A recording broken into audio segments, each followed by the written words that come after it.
Hello everyone, আসসালামু আলাইকুম। আশা করি আপনারা ভালো আছেন। আমিও আল্লাহর রহমতে ভালোই আছি। তো আজকে রান্নাবান্না নিয়ে আসলাম।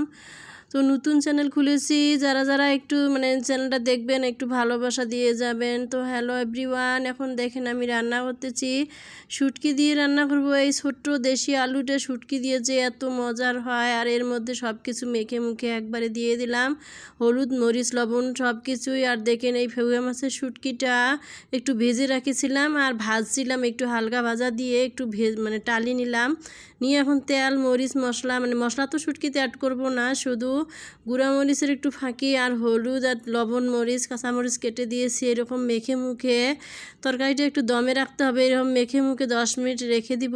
রেখে দিলে হবে কি, সুন্দর মতো মশলাগুলো ভিজে যাবে আর ঝোলটাও গাঢ় হবে, খেতেও ভালো লাগবে, দেখতেও সুন্দর হবে।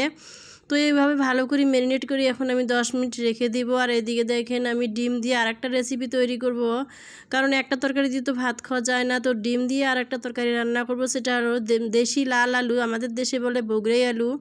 তো এখানে সব কিছু দিলাম আর ডিমটা ভেজে নিলাম, আর একটু তেলের মধ্যে সব কিছু মশলা অ্যাড করে দিলাম, একটু ভালো করে কষায় নিলাম।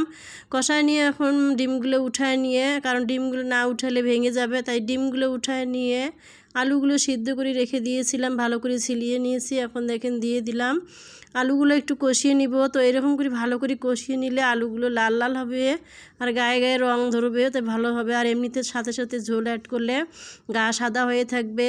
তো রান্নাবান্না করলে অনেক অনেক টিপস মাথায় রাখতে হয়, সব কিছু মেনটেন করতে হয়। দেখেন একটু এক ফোঁটা পানি দিয়ে নিয়ে এখনও। তো এখন এই পর্যায়ে ডিমগুলো দিয়ে দিলাম, যাতে ডিমগুলো এখন আবার রঙটা ভালো মতন ধরে। তো ভালো করে কষিয়ে নিয়ে এখন একটু পানি দিব, কারণ এখন একটু কষানোর পানি দিব, ঝোলের পানি না, ভালো করে কষিয়ে নিতে হবে আবার, কারণ মশলাগুলো শুকনো ইয়ের মধ্যে পড়ছে। এখন একটু পানি অ্যাড করলাম, কারণ এই পানিটুকুতেই ভালো করে মশলাটা কষানো হবে, আর এই পানিটুকু ঝোল একদম কমিয়ে যাবে, শুকনো শুকনো হবে। লেড়ে সেড়ে ঝোলের পানি দিব। তো এই ডিমের তরকারিটা যে এত মজা লাগে, একবার না খেলে আপনারা বুঝতে পারবেন না। আমি রান্না করি, আমি জানি যে কোনো জিনিস মনোযোগ দিয়ে রান্না করলে অনেক ভালো লাগে। তো দেখুন কত সুন্দর হয়েছে, ডিমগুলো রসালো, ভিতরে এখন একটু ফাঁকিয়ে দিয়েছি আর ভিতরে একটু ঢুকেছে, লবণ মরিচের একটু ঢুকতেছে, খেতেও অনেক ভালো লাগে। আর এই আলুগুলো রসগোল্লার মতন আলু টিপে টিপে খেলে অনেক মজা হয়। আর আমি একটু লবণ চেখে দেখতেছি যে লবণটা হয়েছে কি না। তো যে কোনো রান্নায় যদি আপনি মনোযোগ দিয়ে রান্না করেন, খেতেও ভালো লাগবে, দেখতেও সুন্দর হবে, আর পরিবারের সবাই খেয়ে তৃপ্তি পাবে। আর আমি একটু চেষ্টা করি সবসময় যেন পরিবারের সবাই খেয়ে তৃপ্তি পায়, তাই আমি মনোযোগ সহকারে সবসময় রান্না করি। কারণ রান্নাটায় কখনো আমি অবহেলা করি না, কারণ রান্নাটা হলো রাঁধুনির হাতেই হলো পরিবারের সবাইয়ের রিজেক।